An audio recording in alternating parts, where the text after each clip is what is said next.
Welcome to the Friday Council, a podcast exploring modern life and the human condition. Join us each week for a new conversation. This is the Friday Council. Welcome back to the Friday Council podcast, episode 38. If you've noticed, we've switched things up a little bit. Intimate. We thought we wanted to get real close and personal with each other. No, I just think it's nice to be able to have like a good conversation together. Yeah. Mm-hmm. Just get more intimate. We'll be talking 10 centimeters away from each other eventually. Hope my breath doesn't sick. smell. No, today we are talking about, I guess, kind of like men's health, men's like manliness, the guide to manliness. Not necessarily. It's going to be. But we're going to start off talking about testosterone. Yeah, we thought testosterone. We don't know if we're going to, I back us to chat about anything for a long period of time, but it was kicking off with testosterone. I was thinking starting off just catching up on our when we found out about testosterone and what general knowledge and general culture taught us about testosterone. Like basically, what did you think about testosterone growing up? What was associated with bodybuilders, probably, or like in high school, you knew. I guess I'm not sure the earliest stage, but like the hormone testosterone for men and estrogen for women, that's kind of like the starting blocks. So men who I guess you'd say were stronger just have more testosterone. Women who are more feminine will have more estrogen, but you can also have men that have high estrogen and vice versa on the other side. That's I guess where you would start seeing facial features, women having facial hair or men developing, breasts and stuff. So that's where I gauge the first understanding of testosterone and hormones, etc. Yeah, probably associate it with puberty, voice deepening, and hairiness, facial hair and body hair in general. I think those would have been my first thoughts about testosterone whenever I started thinking about it. It is. I found out from some research this week that up till six weeks, so sure you can look at the chromosomes, see if a fetus is a boy or a girl, but up until 6 weeks or something, there's literally no discernible features. The codons on the Y codon don't start kicking in and creating the developmental changes until about 6 weeks. And it's probably kind of impossible to be researching testosterone and estrogen in boys and girls without thinking about the whole transgender hot topic of these days. Okay. And I think it's a pro in the pro transgender argument of that. It really underpins a lot of what we end up, just testosterone does end up underpinning a lot of what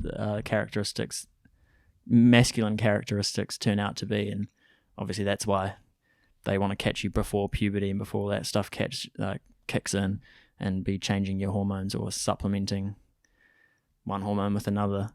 It really has a strong effect on what you end up looking like. Yeah, your secondary sex characteristics. Yeah, even your bones, right?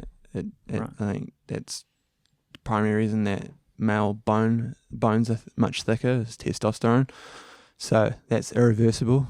So yeah, if you're a transgender and you don't transition from a male to a female until past puberty, you're still always going to have permanent bone thickness being one of those. Yeah. One topic I want to definitely get into, so why not do it right now, is the declining. I don't think it's super arguable. It's a pretty proven fact that testosterone and sperm counts are decreasing. We don't have the same. A 60-year-old today has much lower on average testosterone level than a 60-year-old in around the 60s when they started measuring this stuff on a mass scale. And I mentioned it before weeks ago to you guys, I was kind of interested in, not that there's anything specifically wrong with me that I can identify that would make me low testosterone, but I'm kind of not sure why it's not more prevalent in mainstream to be supplementing testosterone, given that fact that we don't have as much testosterone as a 28-year-old did in 1960s. Now it can be, it's the cause of that is open to much more debate by the sounds of it. But my point being, I don't know why we don't have more just supplementing testosterone as a normal thing to do for young men, especially. Yeah, I think. Well, if you were to have that in New Zealand available, like over the counter, or it would have to be kind of prescribed by a doctor. And I guess I've never had the thought about, like, to be fair, taking like a supplement like testosterone, but I would want to think, if I were to, that the resources would be available so that I'd know, I guess, what's a safe amount to take, how much should you be taking it, etc. But I don't know. Yeah, I'm not sure. Yeah, it's something that I've thought about. I would quite like to supplement with testosterone, even though I think visibly don't have low testosterone. I wouldn't have a thick beard if I had low testosterone. But yeah. So I don't have low testosterone, but it's like supplements. If you think they give you like an RDI, recommended daily intake, that's sort of bare minimum. That's enough to optimally function, but you can take way more, and with certain vitamins you can get more out of them. So, and that includes stuff like fish oil, or in my case, vitamin B12. Your body can use lots of vitamin B12. So just because you have an ample amount already doesn't mean that you can't benefit from an excess of it. So yeah, testosterone is something that I would quite like to try, because an excess of it can have potentially benefits in terms of physical strength, obviously, but also mental strength. As someone who's prone to bouts of depression, testosterone, there's a lot of research that says that it's quite a good antidepressant, and someone who I've heard that from personally is the YouTuber Psych Substance. He supplements with testosterone because he's also quite prone to depression, and reckons it's very effective. So it's something that I've thought about, but unfortunately in New Zealand you can only get testosterone if you have clinically low testosterone. So you can't have it essentially as just a booster, unfortunately. I just had a thought while you were talking about that. If, let's say, sports, for example, the Olympics, I don't know to my knowledge, but is testosterone measured for doping reasons? Yeah, it is, but I don't know exactly how that works. I think they generally have like a range, so I don't know if you're allowed to supplement with it as long as you stay below that range or not. Like there's because everyone, if you lined up 100 males, they're going to have wildly different numbers of testosterone. So there's a ceiling to it, I think, is the case of the Olympics, but I don't know if you can only have natural testosterone, or if you're allowed to supplement up to that limit. I don't know. I'm guessing you probably can't. I'm guessing they have ways. I haven't been able to find any information, but with, I guess, if you're having like competition with sport would involve money, etc., you don't, I guess, you'd want to know what like a baseline would be. Yeah. Because it can get messy. If it's for personal use, then absolutely fine. Yeah. But I personally don't object to having it used in things like Olympic and sport, but that's me personally. I'd be quite happy if all professional sports, Olympics included, had no regulations and everyone could use steroids, and because it'd be so much better. It'd be so much better. I know what you mean. Yeah. It's just like you'd be witnessing like superhumans, like crazy. Yeah. Half of them would be dying from heart attacks, like leading up to it. But yeah, I know what you mean. It'd be way more exciting. Yeah. Everyone would be way more intense on another level. But I'm happy to. Like, I'm not pushing hard for that. I am mainly speaking about for personal use, that's fair. I wouldn't have an issue, or as I say, I wouldn't have an issue professionally, but people who use steroids, you can't use steroids in professional sports, but you can use it if you're just a gym dude, albeit illegal. So I'm speaking for personal use. Yeah, we've already touched upon like the mental health thing, proven proven the science behind higher testosterone making you more resilient and have a stronger mental game. In general, obviously still prone to it. And then you mentioned like with the Olympics, it has like very obvious, clear benefits to like to physical strength, so as well as mental strength. I just feel like it's massively slept on. It's like even more important than like vitamin D3 in our modern lives. We're not outside in the sun as much, especially like office workers and stuff. So it's becoming more commonplace now to supplement with D3, especially in the winter. And the link between mental health and D3 is pretty clear as well.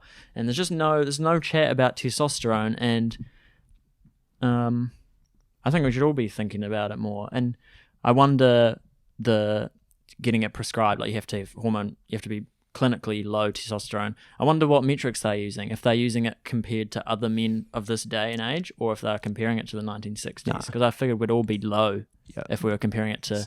So what's normal? Like what's their baseline? It'll be based on modern standards. It won't be what was in the 1960s. So it'll be based on an average of whatever the current national average. Surely, right? Yeah. It won't be a base. Otherwise, as you say, everyone would be low. Yeah, but I think that's just a matter of the fact, right? But we'll all be considered low testosterone, and I just wonder how.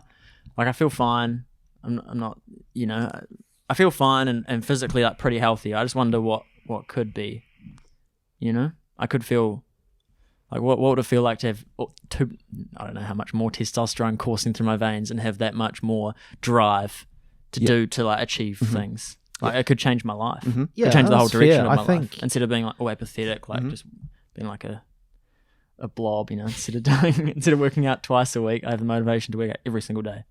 Yeah, Possibly. well, that would literally be life changing. Yeah. So I think naturally, especially with seasons, you guys find it really difficult in winter time, just like the motivation to do the bare minimum. The seasons seem to have a bigger effect the older I get. Like the whole cliche of like winter blues, it kind of seems, you haven't seen Game of Thrones, but like winter is coming, that thing that gets pushed out. It's like there's a stigma, and I think it is true, to be fair. Like in wintertime, I just have more desire to hibernate, not go out as much. But I guess, and we're not challenged as such in Christchurch as much. You could, like, say for example, you lived in Russia or Canada or northeast US, and you'd have to sweep snow every day just to be able to go out and do daily life. Like, we don't have that as such, but even having, I guess, more desire, motivation to do things, and if you had a boost of testosterone, you'd just feel kind of like invincible. That's and I don't know what describing it. Invincible. What do you guys think? You might have done some research, just like some light research yourself, or just like a hunch as to the some of the causes. Maybe we're no experts, but of lower testosterone in general. I think it's just part of the way civilization is going, because you pointed out 1960s. Now look, 100,000 years ago, when we're still primitive, human testosterone would be off the charts compared to now. Not only that, but humans were larger and more muscular, which obviously testosterone plays a part in that. We're all essentially, the average person 100,000 years ago is probably the equivalent of someone like Richie McCaw is today, whereas Richie McCaw is an outlier. Maybe not the greatest example, but he's still like a pretty big dude relative to the average population. It's kind of staunch. So not shoulders. necessarily like a bodybuilder, like just big in general. Just taller, bigger, big guy, like average weight of probably like 110 kg sort of thing. And that's because life was much harsher. We didn't have all the modern comforts that we have. Essentially decreased testosterone, I think. Warm, living in a reasonably warm home, not having to go out and hunt and all of that. Just, I think that the easier life gets, your body essentially adapts. And I think a good example of this is, even though it's not like proven, but the stereotypical image of what an alien looks like. He's a small green man. Yeah, with like the narrow head. Yeah. So if you think... Big head. Yeah. Big black eye, oval eyes. Yeah. So if you think about that, I think that makes a lot of sense, that if you're so advanced, life is so easy for them now. There's like no physical work That'd be needed. uniform. Yeah, you just become smaller and smaller because, and probably I think the reason for that is because if you think the bigger you are, the more energy you need more food. Yeah. So it makes sense that the easier life gets, the less energy that you need to input to survive. I think that probably is It does make complete sense, doesn't it? You're kind of outsourcing the work of your muscles to technology and machines. Yeah, right? and even another good example is if we think, if you go to the gym enough, you gain a significant amount of muscle, but that requires a lot more energy to maintain that muscle. And if you stop going to the gym for a year, it all goes away. So I think the natural way of the human body is to essentially be as small as possible because it requires less energy to maintain. Small as possible while still being able to stay alive. Yeah. Yep. I don't know. I wonder if anyone else has shared this thought, but when I was tried being vegetarian for a bit, for quite a few years, succeeded, but looking into this kind of stuff, I was like, I've always been a skinny dude, not like, nothing, it hasn't bugged me that much, but if anything, I want to gain weight. I don't want to lose any weight. So I've tried the gym as well, and then like found out that more muscle just simply requires more food just to maintain it. Like you need to increase the speed of your kind of engine basically. And I remember feeling almost guilty. I was like, well, that's gonna, animal protein is the best quality of protein, so I'm gonna have to be powering through like a lot more animals for what? Yeah. Like it's not aiding to my survival. It's just like a vanity thing. I was like, is that really a good excuse to be murking all these like a bunch more of these animals? And so I haven't really decided. I've kind of just pushed that away. I haven't made a final decision because I eat meat and I work out. So I think even though animal protein is the best, you can still suffice without, especially if you include like dairy. So you're not actually eating the animal, but milk and obviously protein powder, cheese. Eggs. Eggs is another great one. Like eggs are pretty much like the perfect food. Superfood. Yeah, so you can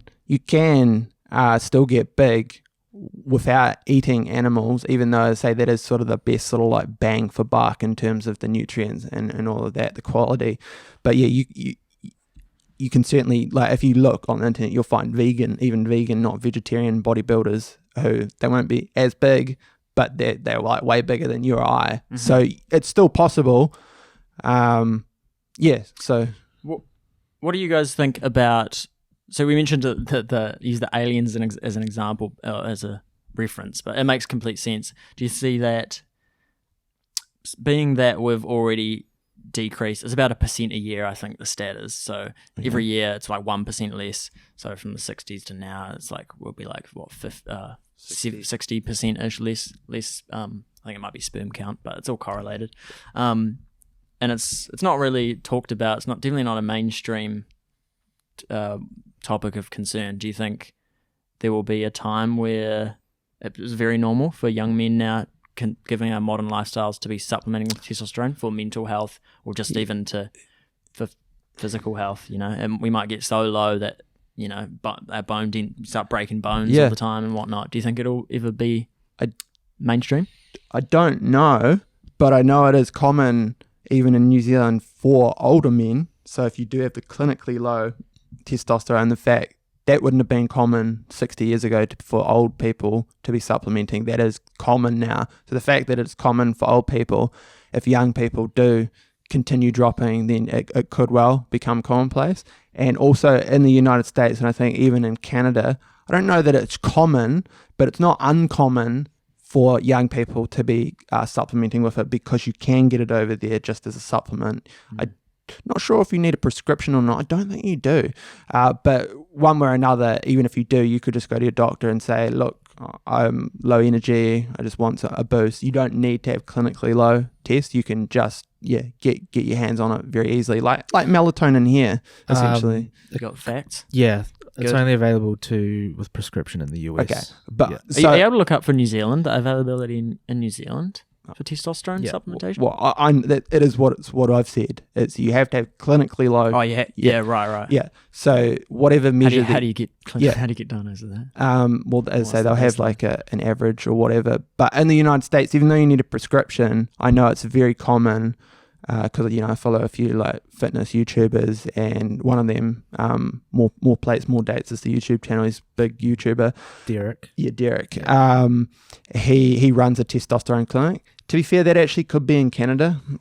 So maybe it's different again in Canada. Maybe Canada's even more liberal than the United States. But then he's talked to Psych Substance, who lives in the States. Actually, does he live in Canada as well? Shit, I don't know. Oh, yeah. I think you might. I don't know. I've only ever watched a handful of his videos. Yeah. So. Okay. Yeah. So I would need to clarify my information there. It's potentially Canada that maybe they're the super liberal when it comes to test. Maybe not the United States. So, because I was going to say, even though that you need a prescription in the United States, I say it's kind of like melatonin in New Zealand, where you need a prescription, but every doctor's going to give you melatonin because it's just like nothing. Yeah, and melatonin's like that's my point. It's super hormone. core. It's like a really core, important. I mean, if you can class any hormone or substance in your body as more important than the other, it all kind of works in sync. But testosterone, melatonin, these ones are like very important to like regular functioning, especially as a species with two distinct sexes. I know obviously men and women have both testosterone and estrogen, and there's a very fine balance that has developed. And we kind of alluded to it before, but I don't think I answered mine. It's a whole, as to the reasons for lower testosterone, it's a whole lot of things. There's arguments out there. It's it's like the food, lack of exercise, everything we touch. There's all these like fake estrogen mimicking, blah blah blah. So it does seem as if potentially, rather than trying to mitigate all these literally thousands of chemicals that you're exposed to every day that are messing with your endocrine system and your hormones, possibly just ramping up on the other side is probably the most pragmatic solution. Yeah. So to answer your question, I don't know whether it will become common or not, but I certainly know that it is more common in North America than it is in New Zealand for younger people to be supplementing with it. As I say, it'll be still a minority of people. It'll be mainly people who are fitness oriented, but it's more common than it is in New Zealand, where it would only be done illegally by the bodybuilders who get their hands on it. Yeah, and you don't know what you're getting and all that. I've really seriously considered it, getting off friends who have access to that, but I don't trust the internet that much. That like I know good sources and whatnot, and I have pretty good etiquette, but I'd really want it from a traditional doctor to 100%. Be like, this is how much. Yep.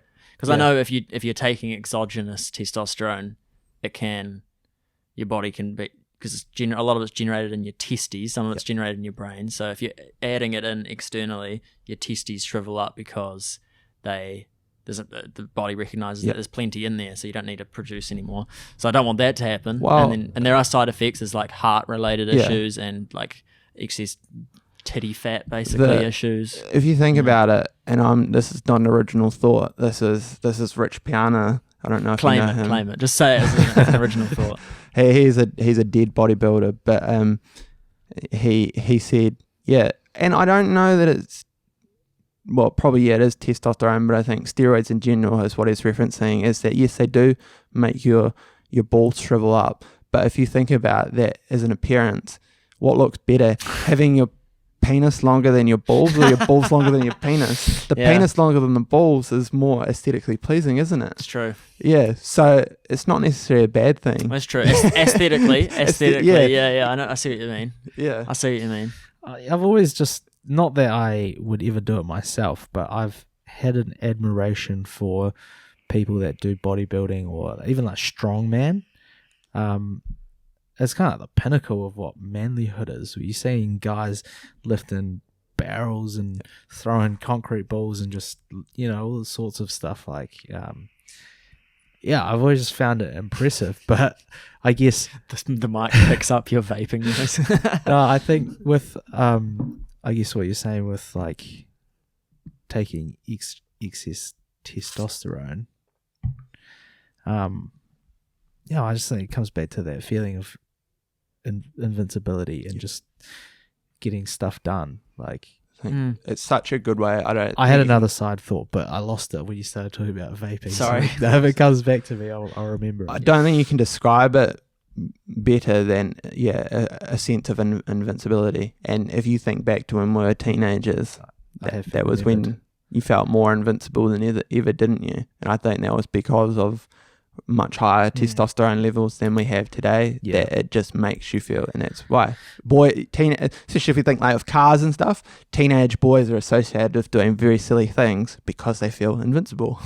Yeah, I think as well though, I mean probably more with steroids as opposed to testosterone, but those bodybuilders or people who are consuming it for the most part like know what the side effects are anyway and still choose to do it. So obviously it will come down to a personal choice, but if you know you want to try, like, I don't see the issue because not all the information, but most of the information is out there. People have word of mouth, be able to, forums or whatever, Reddit forums that you could talk to and ask for advice. That's what I was saying to David just before that. Along those lines, did you know that nicotine is correlated with higher testosterone? No. Yeah, so nicotine stops the degradation of testosterone in your blood, resulting in total amounts more. So they found that smokers in general have more testosterone. It also has what you mentioned. It's like neuroprotective effects. Nicotine. 13% higher free testosterone levels for smokers. That's according to the Testosterone Center of Texas. And so obviously, we were saying before pod, obviously we were propagandized, it's probably good propaganda to be anti-smoking. Like we were brought up well and truly in the like smoking is bad. Government campaigns like nailed at us. But the fact that I stumbled across that, I don't know how.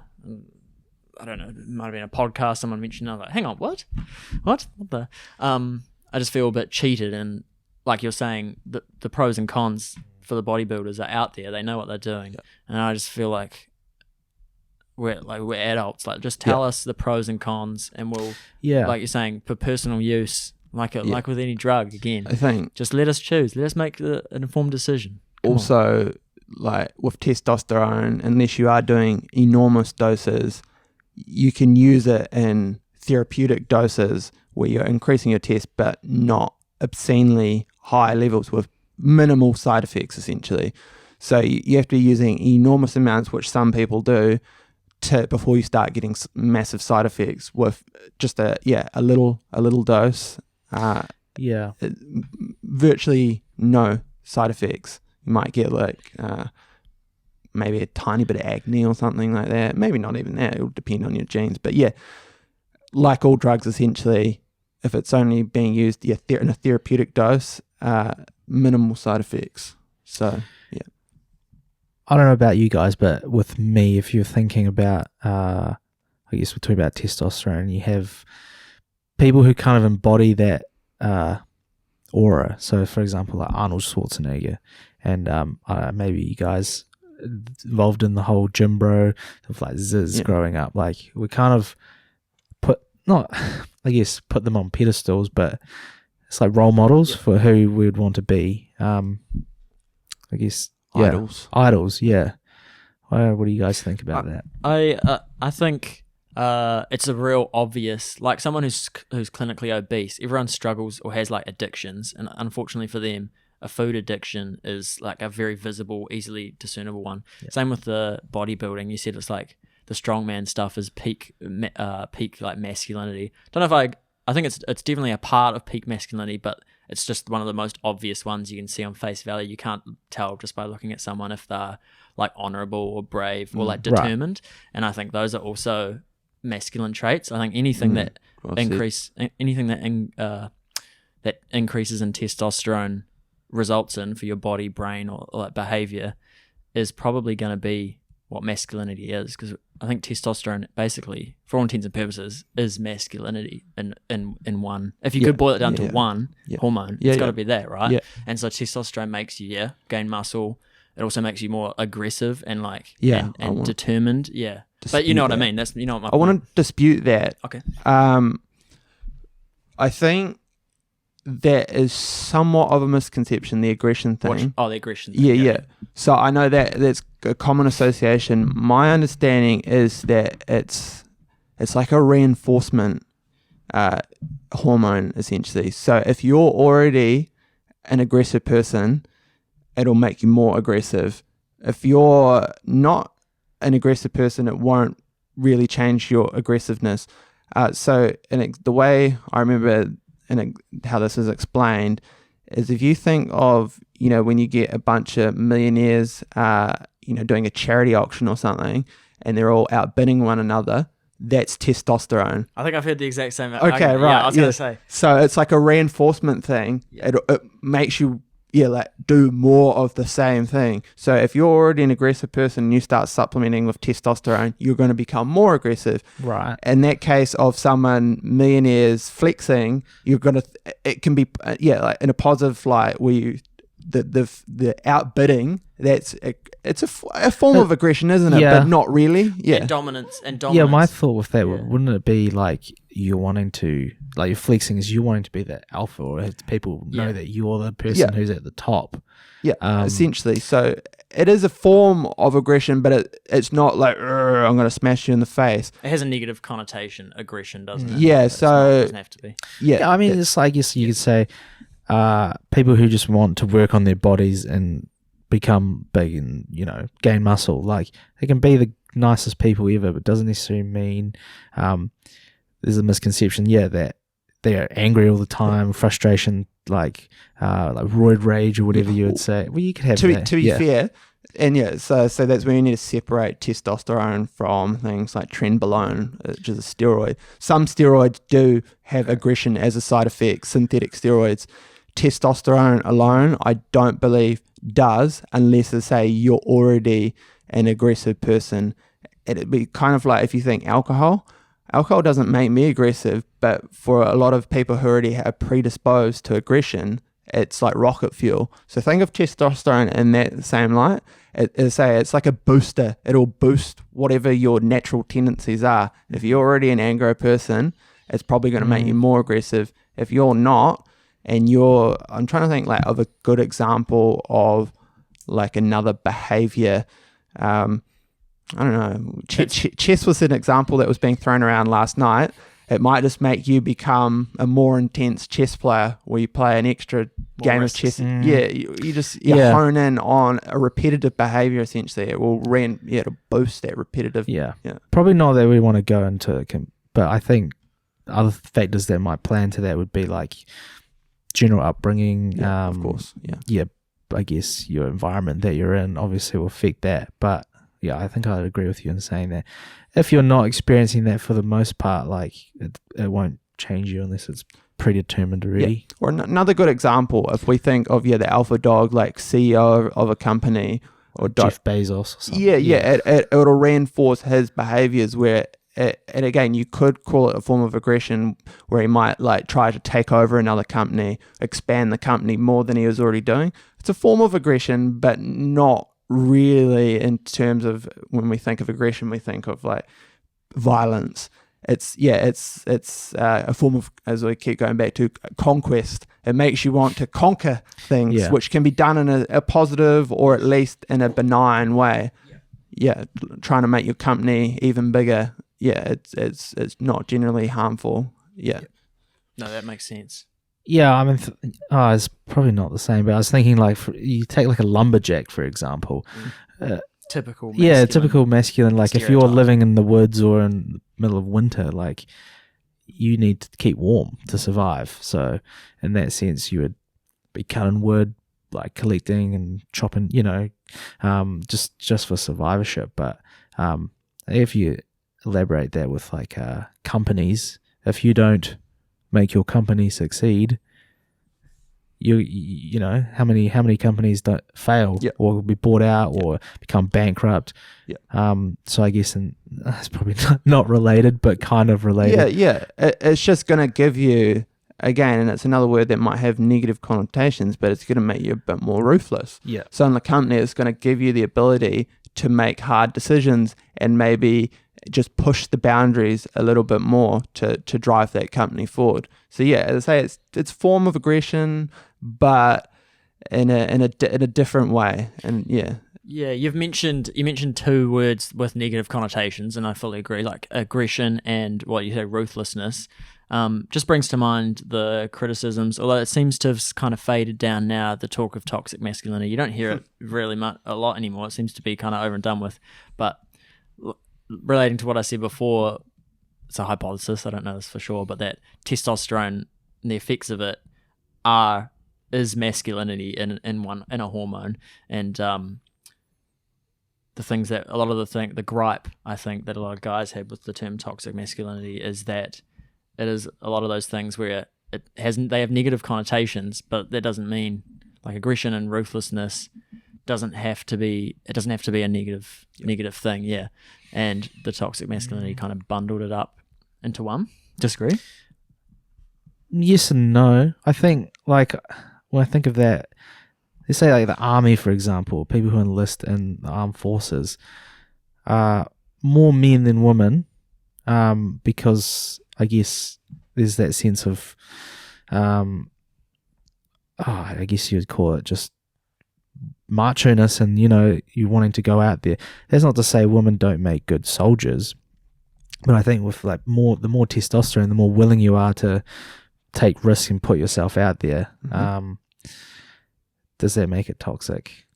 No, not necessarily. I think, but like all things, context, isn't it? Yeah. So ruthlessness and aggression, and you in the right context, are positive traits. Yeah, I think so. Yeah, and if those traits in a bar are not good in the military, in business, they can be positive traits. I think, I guess on top of what I was trying to say, it seems like society now is trying to bring people like more uniform, trying to eliminate, like, whether you agree or not, the binary, like man, woman, or I guess it's a difficult one because there are just things that men are better at, and there are things that women are better at. Let's say women generally better at studying university, and men will not make better tradesmen, but sort of physical jobs, practical, and that's not a bad thing. No, it's not.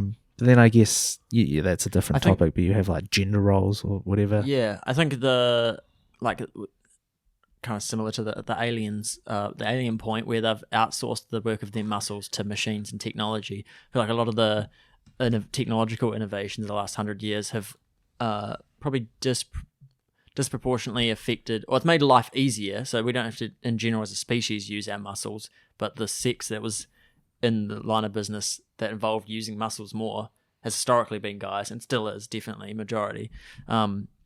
So it kind of makes having muscles in a super broad societal scale less necessary, more like the aliens, just it's more about your brain these days than how big your muscles can be. I forgot where I was going with that, damn. Oh yes, you said it feels like, whether you agree with it or not, this kind of the binaries kind of being blurred and kind of amalgamated down. I think it will not become a mainstream thing to be supplementing with testosterone. I think in terms of a running society scale, I think we mentioned it maybe with religion, where it just controls. It's like a more stable society when there's one man marrying one woman. It's just like easier to grow a big society. And I think lower testosterone also helps control as well. Yeah. It just lower testosterone means like less fight, less bar fights, and less like unpredictability, which you would associate with high testosterone, wouldn't you? I would think so. I don't know if this is a good example. Let's say an intruder was coming into your house. I fantasize about that. I think we all have what you would do. I would think maybe it's more adrenaline than testosterone, but obviously you don't want to encounter this person, you don't want any violence, but if you had to and you had to defend yourself, more testosterone, more willingness, as opposed to like, I'll hide and call the police to save the day for me. I think that the latter there is what a government would want. The government doesn't want you taking that shit into your own hands. They want you to be cool and like, even if it means we'll be there in 10 minutes and this guy's just robbing your house for 10 minutes when you could.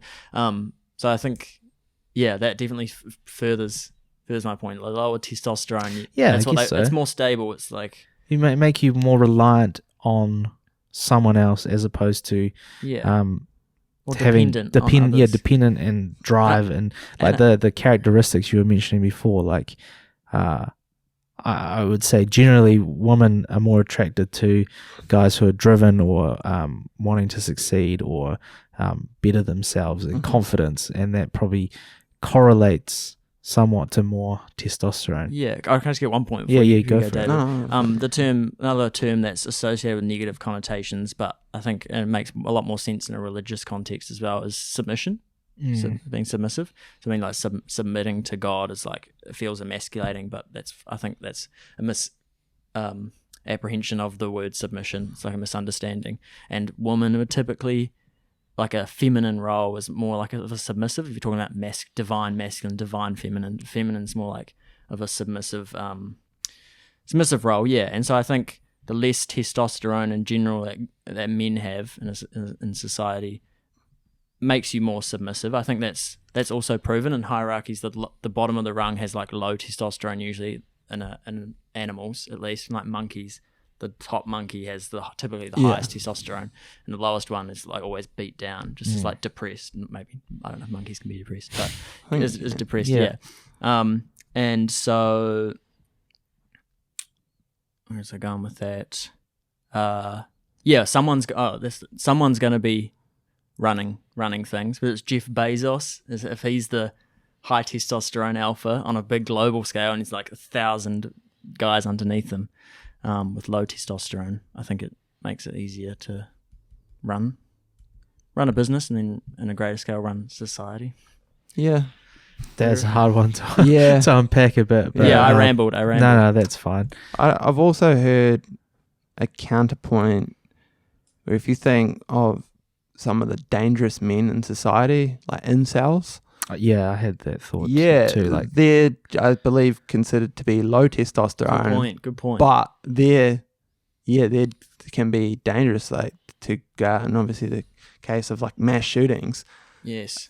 I believe, that I've read that they're generally low testosterone individuals, and I don't. Yeah, that's interesting. Yeah, I've heard that as well. Yeah, the mass shooters, they're definitely, you wouldn't consider them masculine. Like a mass shooter is like a cowardly, it's like a coward move. Yeah, that is interesting. Whereas if they had high testosterone, maybe they'd be able to go and talk to a girl. So I think like all things, it's probably a bit more nuanced. Yes, a bit more nuanced. Yeah. Do you think, this is a bit of a tangent, but do you think then there will become a time where birth rates are so low that it necessitates the invention of like infinite life? You upload to a genderless, or we just become genderless things that live forever? Do you think that's like an alien? It's a hard one. Like pure speculation. Yeah, well, I mean, you obviously have countries like Japan, I think, that are starting to have, and even China having negative birth rates. And whether you disagree or not, I think Elon Musk has said that it's a huge problem. And in terms of just growth in society, like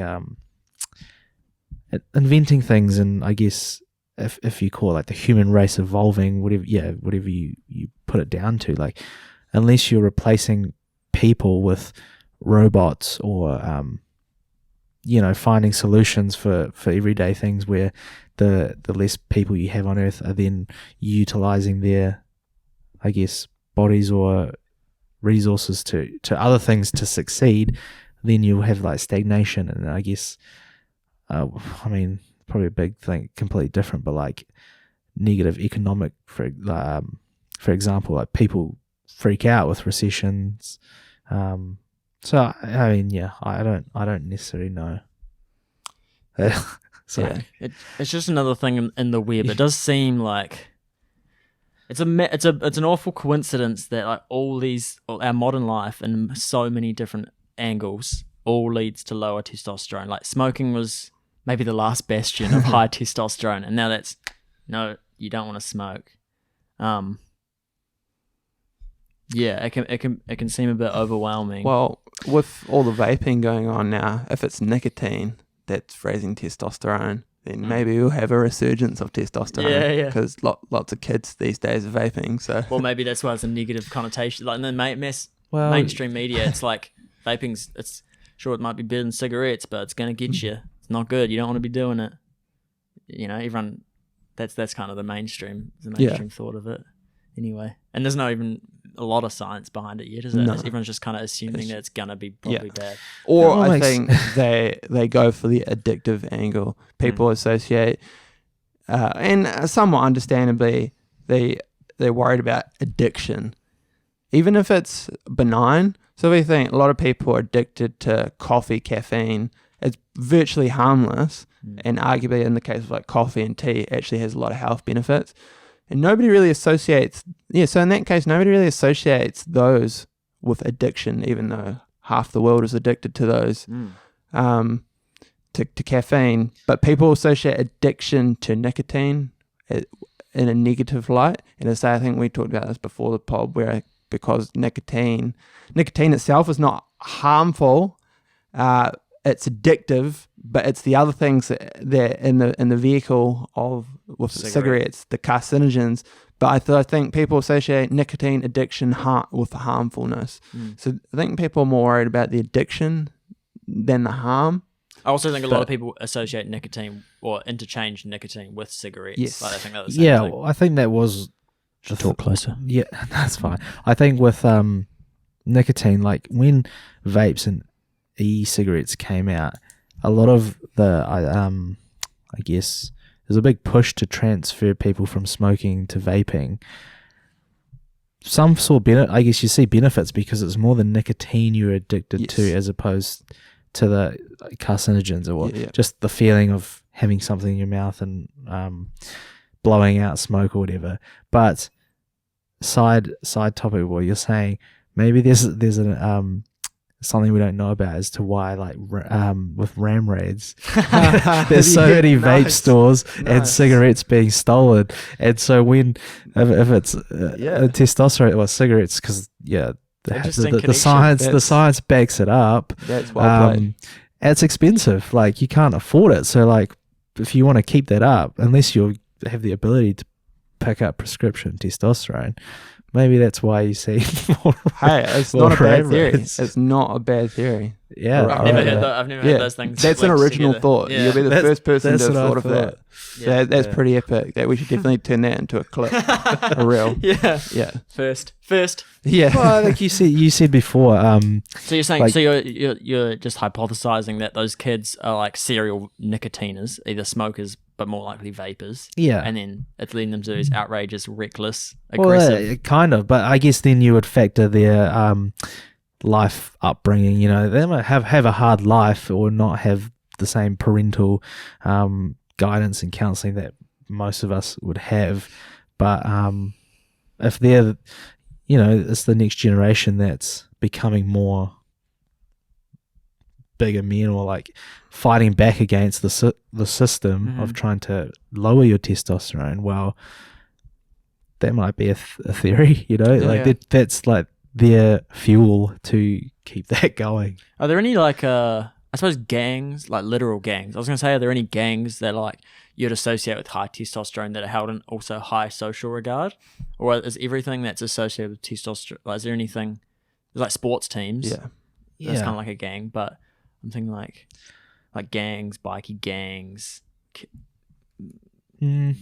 Well, I think I don't want to go too much into like sport, but like we recognize that athletes in American football, basketball, like rugby, are all big men, and we enjoy them, I guess, watching compete, and it's like, man, well, that's why so many kids. I would love to play basketball one day, a lot of it come down to your genetics. If you're tall enough, or you can talk about ice hockey, or it's things like that. It's that desire to just that. I think for me that'd be the dream. Like you're doing something you love. At the same time, it would obviously take discipline, like going to the gym and working on your diet. But like, take testosterone. It would take huge sacrifice. But I think that's why like people put so much, I guess, regard on even like football players, and they get paid hundreds of thousands weekly to play. I suppose that would be associated with high testosterone. Yeah. Well, Yes. they're generally driven. Like when you think about people like LeBron James or Cristiano Ronaldo, they're different. He's not as big. He's more endurance, playing football. But like we put these people at such high regard because they kind of embody what like you could become at the highest level in your field or in your your career. Anything to add to that? No. I was going to say, this is a bit off, changing from that topic. Just another thing that I wanted to mention was that I found interesting was the female contraception birth control and the link between when the women are on the birth control, on the contraception, it's been found that they are more attracted to like low testosterone men, or they just don't value high testosterone men as highly, and then coming off the contraception can all of a sudden, a lot of it's anecdotal, can find themselves completely unattracted to the guy they thought they were in love with. So it messes with their preferences, and there's science behind that. Just another real interesting coincidental angle that's anti-testosterone. Because a lot of obviously just wanted to say just with that, like maybe for me it's anecdotal. Like my ex was on birth control, and then afterwards. Yeah. So maybe there's truth to that. I think there's genuine science to it. It makes them more attracted to less masculine features when they're on it. Which it's definitely plausible. It's messing with their hormones. Yeah, totally. It's specifically made to mess with their hormones. So and as we've discussed today, the hormones, especially the main two, but there are heaps of them, have a big effect on mental health and your preferences and your behavior. Like very controlled by them. And I don't think we even know half of the messing around we've done with them. No. Yeah. It's like BPA and the plastic, all the plastics. That's kind of common knowledge now, right? Plastics not good for sperm, not good for testosterone. It's all like estrogen mimicking compounds. No one should be microwaving plastic anymore. I would hope that's mainstream enough that everyone knows it, but you absolutely do not want to be microwaving plastic. We'll change that from now on. Just the angles. There's so many, like you'll never be able to put it down to one thing, because I think it is literally 1,000 different things that is affecting the testosterone. I think now that it just comes down to like personal preference. Like if you're not willing to change or you don't want to, then but that itself could be a cause of low testosterone. That apathy to be like, what's the point? Totally. Which a lot of guys and feel. It's like, what's like the point of life? Blah, true, blah, blah. that is true. Like it's bringing it out, and also like I just want to say, just to touch on that quickly, is like I guess having like low attention span now because of like TikTok, etc. The attention span's linked to attention testosterone span as well. I've noticed it myself. Like sometimes, like I said last night, I was talking to you guys. I struggle to even like watch a movie now without like checking my phone or like I guess getting a dopamine hit or you won't be alone. So I think unless you want to change, which maybe this is like a eye-opening thing, like I need to get back on track maybe and start hitting the gym again. I think it also compounds I'll preface that by saying testosterone also makes hard things feel good, or if they don't make them feel good, they make it feel possible to like do hard things. So if we think like going to the gym, life is hard. Yes, yeah. But if you think like going to the gym, it's pretty much everyone says it. It's not fun going to the gym, and especially like those first few workouts after you haven't worked out for a long time are so hard. It feels like crap. but after a while, it starts feeling achievable and almost good. It's a different feeling, like, to good in terms of like euphoric, but it feels like you're doing something worthwhile. And that's probably because testosterone is building. And if you're going to the gym lifting weights, it's scientifically proven to increase test. So yeah, it makes hard things feel good, or at the very least, it makes you feel like you can do hard things.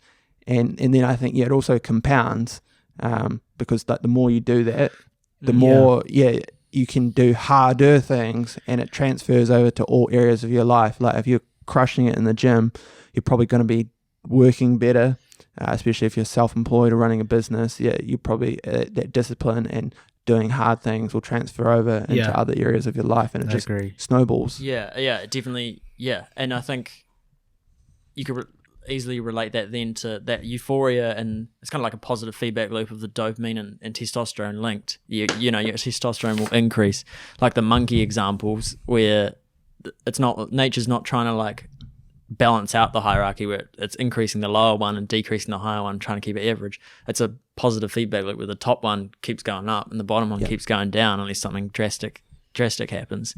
And so same with the gym. It's a positive feedback loop. And I think my overall point is that it feels like we're in a negative feedback loop of testosterone at the moment on a big scale.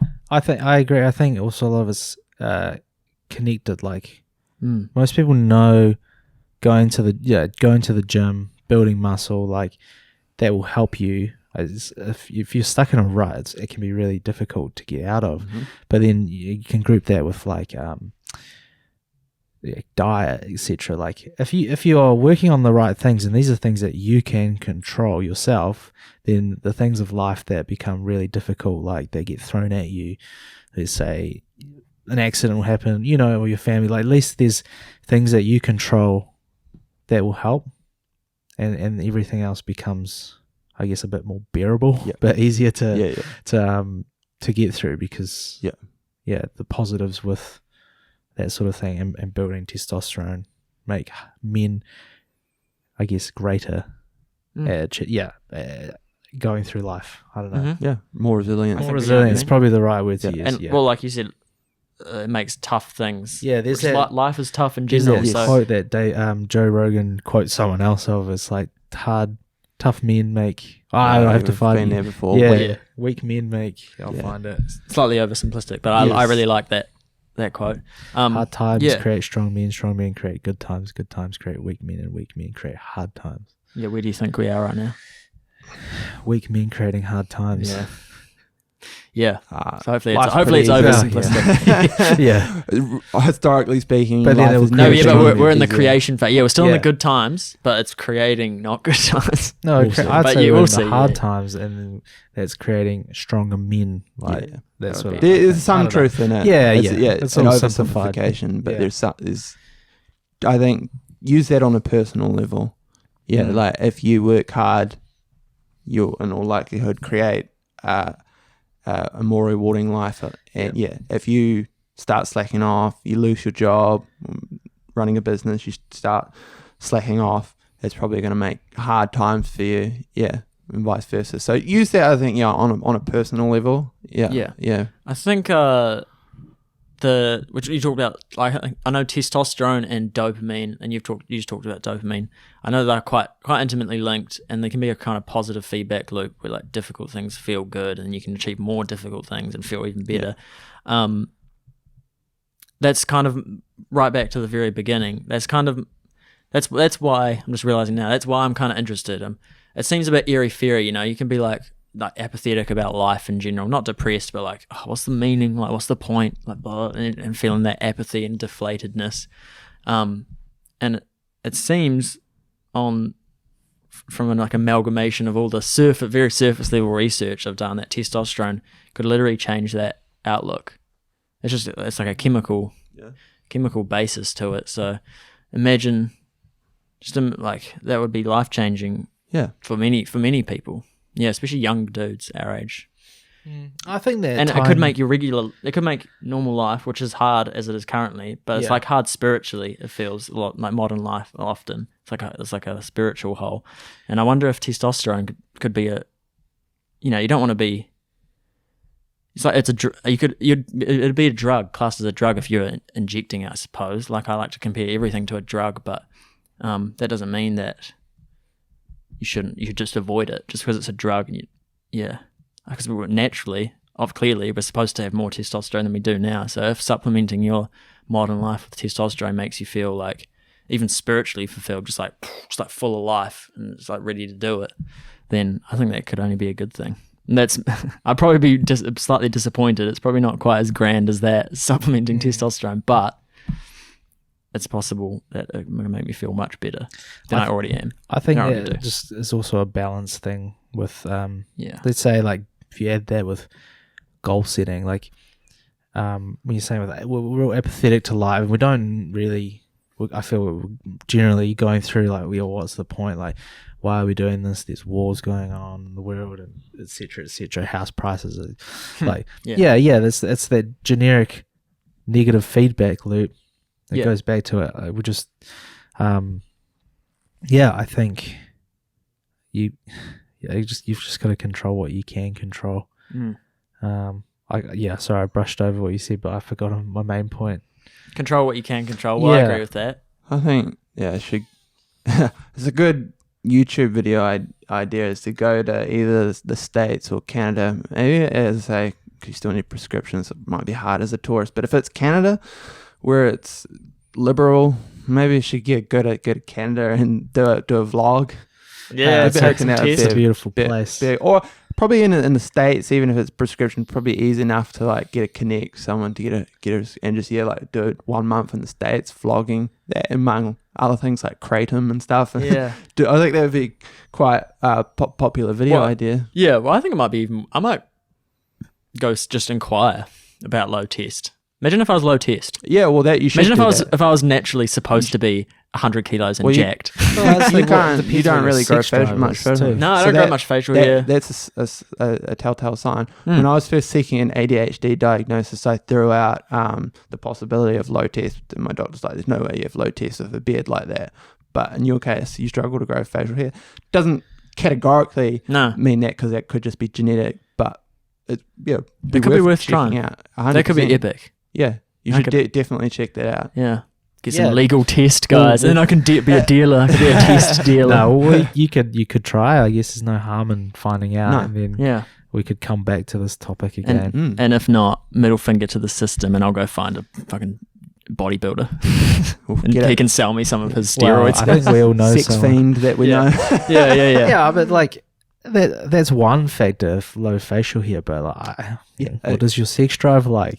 Pretty damn good. Well, then maybe too not good. so some much. would argue. Okay, inconveniently good. Right. So maybe I don't know, but I guess seek medical advice if you wish. There's nothing to lose. Exactly. $55 or whatever for the doc appointment. The blood test or test should be free, I'd imagine. I should eat lots of soy before I go to tank it, to tank my test before I turn up. No, I always find this is a sub thing, but going to a doctor, like, you may as well just get everything you can checked out. Yeah. Like, as you get older too, like, get are we just all becoming more aware of our bodies declining? Like, maybe not for you guys, but like, you just notice more like niggles and pains, and maybe like you're not healing as fast as you would normally would if you had like a cut or something. Yeah. So I guess being aware of that and going to a doctor is no harm, but get everything done at the same time. I mean, even that does testosterone helps with healing, I suppose, because that's muscle building. It's like healing based, isn't it? I don't know. Could well. Final thoughts, maybe. Yeah. Final you want to thoughts? start?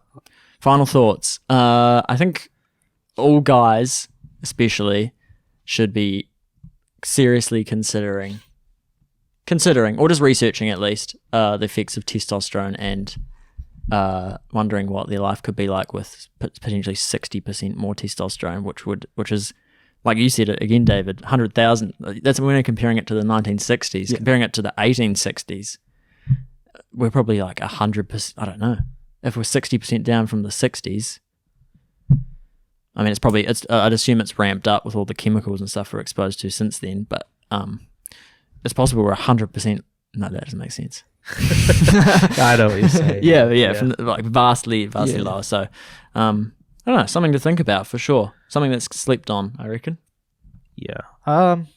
Me, I think final takeaway, or like something that I'll probably ponder on, and this came back to last weekend.